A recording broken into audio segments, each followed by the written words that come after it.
أعوذ بالله من الشيطان الرجيم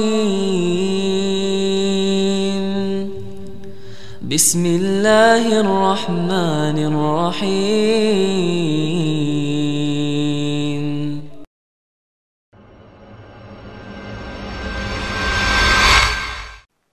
Allah subhanahu wa ta'ala menjadikan akhlak yang utama sebagai sarana memperoleh surga tertinggi. Sebagaimana firman-Nya dalam surah Al-Imran ayat 133 sampai 134. Ini menjelaskan bahwasanya surga akan didapatkan dengan orang yang memiliki akhlak atau karakter yang mulia. A'udzu billahi minasyaitonir rajim. Wasari'u ila magfirati min rabbikum wa jannatin arduha as-samawati wal ard uiddat lil muttaqin alladzina yunfikuna fis sarra'i wad dharra'i wal qadhimina al ghaidha wal 'afina 'anil nas wallahu yuhibbul muhsinin. Dan bersegeralah kalian, jangan tunda lagi kepada ampunan dari Rabb kalian. Hafal baik-baik kalimat ini, taubat. Jangan tunda. Detik ini, di tempat ini, ingat dosa, astagfirullah wa atubu ilaih. Janji sama Allah tidak akan mengulanginya. Ini kalimat keselamatan. Karena semua penghambat nikmat bisa diampuni dan dimaafkan karena taubat tadi. Dan di akhirat lepas dari azab. Allah bilang bersegera, jangan tunda taubat itu. Dan kejarlah setelah taubat surga yang luasnya seluas langit dan bumi. Yang disediakan untuk orang-orang yang bertakwa. Artinya setelah taubat isi waktumu dengan amal-amal saleh, dengan kebaikan-kebaikan. Tidak lagi waktu untuk bermaksiat. Dan itu makna daripada takwa. Lalu Allah merincikan siapa orang-orang takwa itu yang layak masuk ke dalam surga. Di sini isinya umumnya adalah karakter atau akhlak yang mulia. Yaitu orang-orang yang menafkahkan hartanya baik di waktu lapang maupun waktu sempit. Dan ini akhlak yang mulia. Dia bersedekah tidak memandang apakah dia lagi kaya atau miskin. Dia lagi sehat atau sakit. Dia lagi lapang ataupun lagi sempit. Intinya setiap ada panggilan sedekah dia selalu bersedekah. Abdullah bin Umar radhiyallahu anhu tidak pernah melewatkan satu hari kecuali beliau bersedekah. Walaupun hanya sepotong roti ataupun kue. Dan subhanallah selalu saja Allah subhanahu wa ta'ala membalasnya. Dan para sahabat ridwanullahi alaihim menghilangkan perasaan pelit dengan cara melatih diri terbiasa mengeluarkan yang terbaik. Beliau pernah menerima 10.000 dirham habis dibagi-bagikan. Keesokan harinya Abdullah bin Umar ingin memberikan makan untanya. Dia tidak punya duit. Lalu dia pinjam sama orang 1 dirham. Saking gemarnya dengan sedekah. Karakter yang pertama dalam ayat ini ahli surga adalah orang yang suka berinfak. Baik dalam keadaan lapang ataupun sempit. Dan ketahuilah teman-teman, infak ini sudah sering kita tekankan. Dia adalah kata kunci datangnya rezeki dan juga sekaligus menjadikan jalan keluar. Sebagaimana sabda Nabi SAW, sedekah itu bisa meredam murkahnya Allah. Abdullah bin Abbas, Abdullah bin Umar radhiyallahu anhum majma'in, kalau mereka lagi punya masalah yang mereka hadapi, maka mereka sengaja keluar mencari kantong-kantong sedekah. Pernah orang datang kepada Hasan Basri rahimahullah, kepada Abdullah bin Mubarak, lututnya bernanas sudah 7 tahun. Enggak sembuh-sembuh, maka dia pun minta jalan keluar. Kata Ibnu Mubarak, carilah wilayah muslimin yang membutuhkan sumur, galilah untuknya, untuk mereka. Semoga saja Allah sembuhkan lukamu. Dan setelah orang itu menggali sumur, maka Allah SWT sembuhkan lukanya. Dan sekian banyak manfaat daripada bersedekah itu. Menghilangkan karakter buruk, pelit, dan mendatangkan karakter baik, dermawan. Dan orang-orang yang menahan amarahnya. Dikatakan wal qadhimin al ghaidh. Ini sudah pernah kita jelaskan teman-teman. Qadhim adalah orang yang mengekang. Ghaidh adalah terjemahnya marah yang disebabkan karena kita tidak bersalah. Dan kita mampu untuk membalas. Misal kalau seseorang datang, kita punya anak kecil. Lagi dihidangkan kopi atau teh, lalu dia datang, disentuh, jatuh. Kita nggak ada masalah, tapi anak ini yang pecahin, tumpahin. Mungkin kita lagi pengen minum. Bisa marah, tapi kita qadhimul ghaidh, kita tahan itu. Kita mampu marah dengan seseorang, tapi kita balas dengan bukan emosi. Itu namanya wal qadhiminal ghaidh. Orang yang suka sedekah dalam keadaan susah ataupun dalam keadaan lapang, dan orang yang bisa meredam emosinya dalam keadaan dia marah. Dan ini sudah pernah saya jelaskan, ada salah satu kisah berhubungan dengan ayat ini. Kisah seorang salafus saleh dulu, dia lagi duduk sama tamunya untuk makan, kemudian pembantunya atau budaknya membawa marak kambing yang sangat panas. Kemudian kakinya kesentuh karpet, lalu tertumpah semua marak itu di baju atau di badan tuannya. Padahal tuannya lagi duduk sama tamu. Budak ini menumpahkan itu. Panas. Otomatis orang spontan marah. Tapi budak ini tahu kalau tuannya orang beriman. Dan dia menggunakan dalil ayat ini. Dia mengatakan kepada tuannya waktu tuannya baru mau marah, wal qadhiminal ghaidh. Dan orang-orang yang bisa meredam marahnya walaupun dia benar. Maka tuannya mengatakan, aku sudah redam marahku.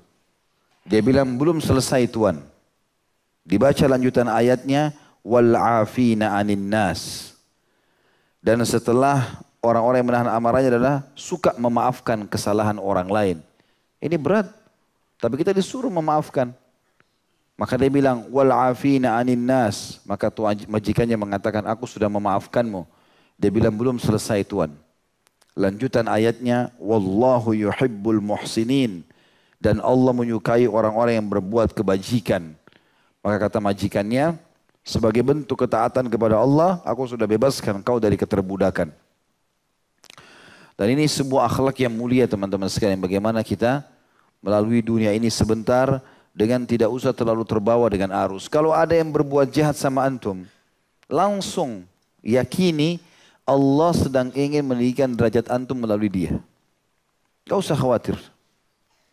Tidak akan pernah teman-teman ada satu bulu di badan kita jatuh kecuali dengan izin Allah.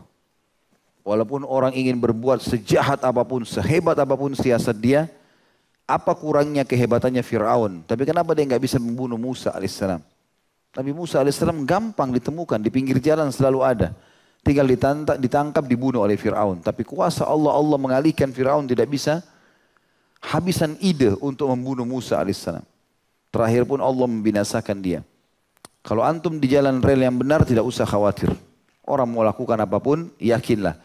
Perbuatan dia itu adalah penyebab Allah subhanahu wa ta'ala ingin mendatangkan sesuatu yang tinggi. Kalau cobaan antum makin memuncak, berarti makin besar nikmat yang akan datang setelah cobaan tersebut. Tinggal sabar saja. Makanya Umar bin Khattab berkata radhiyallahu anhu, siapapun yang sedang datang cobaan padanya, lalu dia yakin itu adalah perintah Allah, itu adalah kewajiban yang Allah telah bebankan, takdirnya Allah, maka dia terima, dia akan dapat pahala, dia akan mudah melalui, dan juga dia akan dapat jalan keluar. Tapi kalau dia tidak terima keputusan Allah itu, dari cacian orang, dari fitnah orang, atau apa saja, masalah-masalah yang dihadapi selama di dunia, maka dia akan mendapatkan dosa, dia tetap akan melalui cobaan tersebut dan dia akan sulit mendapatkan jalan keluar. Selanjutnya kata Syekh Abu Bakar rahimahullah, Allah mengutus Rasulnya Muhammad sallallahu alaihi wasallam, tujuan utamanya dalam syariat ini adalah menyempurnakan akhlak yang mulia. Sebagaimana dalam sabda Nabi SAW diriwayatkan Imam Bukhari, Imam Ahmad, salihul akhlak. Yang artinya innama bu'itsu liutammima makarimal akhlak. Sesungguhnya aku diutus hanyalah untuk menyempurnakan akhlak-akhlak yang mulia. Sopan, santun, bakti sama orang tua, dermawan, ramah, apa saja. Aku memang diutus untuk itu, untuk menyempurnakan akhlak-akhlak yang mulia ini. Allah tidak suka dengan orang yang jahat, bejat, berkata kotor, dan segala macam karakter yang buruk. Riwayat Imam Ahmad, innama bu'itsu liutammima salihal akhlak. Sesungguhnya aku diutus betul-betul untuk menyempurnakan akhlak-akhlak yang sangat baik. Beliau juga sallallahu alaihi wasallam menjelaskan keutamaan akhlak-akhlak yang mulia dalam banyak sabda-sabda beliau yang tidak terhitung lagi jumlahnya. Di antaranya misalnya hadis yang sahih riwayat Tirmidzi nomor 2003 dan riwayat Abu Daud nomor 4799. Ma min syai'in fil mizani athqalu min husnil khuluq. Ketahuilah, kata Nabi SAW, tidak ada sesuatu pun di dalam timbangan amal pada hari kiamat yang lebih berat dan lebih berat daripada akhlak yang baik. Juga sabda Nabi SAW yang menggambarkan bahwasanya semua kebaikan ada di akhlak yang mulia. Kalau orang sudah jaga akhlak yang mulia, kebaikan-kebaikannya akan berkumpul padanya. Sebagaimana sabda beliau, al-birru husnul khuluq. Kebajikan itu justru berkumpul pada akhlak yang baik. Artinya, kalau buruk akhlaknya maka imannya tidak sempurna. Kata Nabi SAW, akmalul mu'minina imanan ahsanuhum khuluqa atau ahsanuhum akhlaqa. Orang mukmin yang paling sempurna imannya, sudah sampai pada tingkat tertinggi hubungannya dengan Allah, adalah orang yang paling baik akhlaknya, karakternya.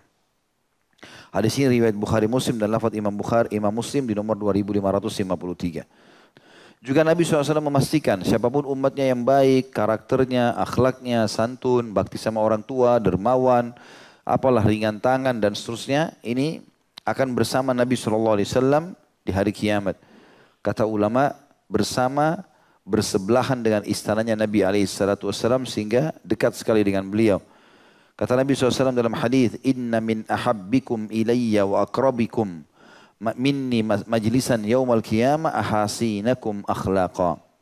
Sesungguhnya orang yang paling aku cintai di antara kalian dan paling dekat kedudukannya denganku pada hari kiamat adalah orang yang paling baik akhlaknya di antara kalian.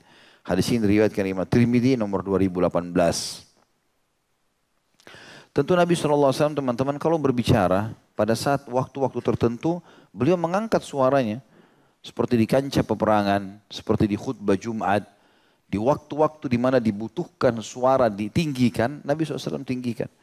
Tapi selain daripada itu, ya sebagaimana tuh, saya jelaskan dulu hadisnya. Ada hadis Bukhari berbunyi, kata para sahabat Abu Hurairah dan mengatakan Nabi SAW kalau berkhutbah, mata beliau memerah, wajah beliau memerah, sampai seakan-akan beliau sedang memotivasi pasukan untuk menyerang musuh.